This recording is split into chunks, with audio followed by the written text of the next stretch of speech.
नमस्कार, जय माता की। आप सबका स्वागत है हमारे इस चैनल पे, जिसमें आज हम एक विशेष विषय पर चर्चा करेंगे। और आज आपके मन में भी ग्रहण को लेकर जो बहुत सी भ्रांतियां विद्यमान हैं, उसे प्रमाणित रूप से आज ठीक करेंगे।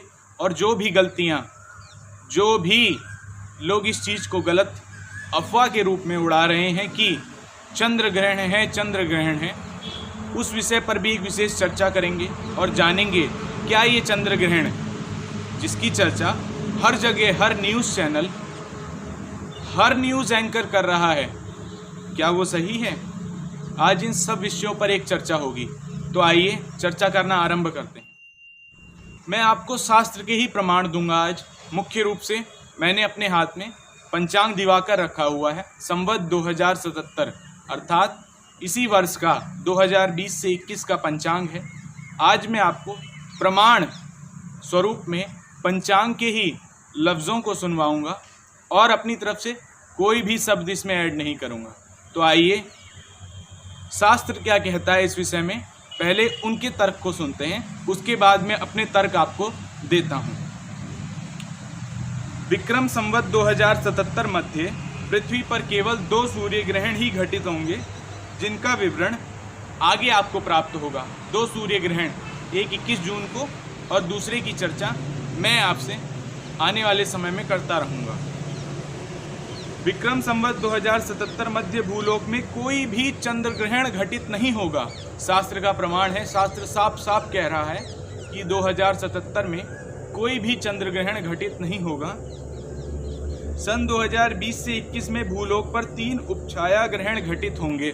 उपछाया ग्रहण वास्तव में ग्रहण नहीं होता है। अगर अब भी कोई आपको कहता है कि 5 जून को चंद्र ग्रहण है और उस समय ये कर लीजिए, ये कर लीजिए, तो इस बातों में कदापि मत पड़िए।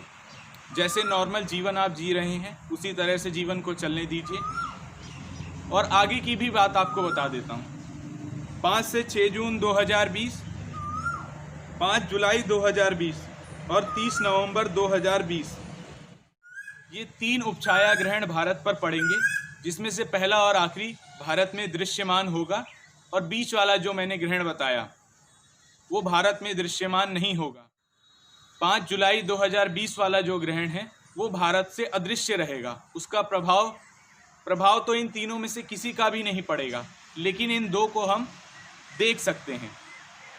अगर आप नॉर्मली साधारण रूप से चंद्रमा को नहीं देखते हैं तो पूर्णिमा के दिन भी आपको उसमें कुछ भी अंतर नहीं दिखेगा, केवल माइन्यूट सा धुंधलापन होगा, जिसे देखने के लिए आपको चंद्रमा पर रोज नजरें गड़ा कर रखना होगा, तभी आप उस परिवर्तन को भी जान पाएंगे।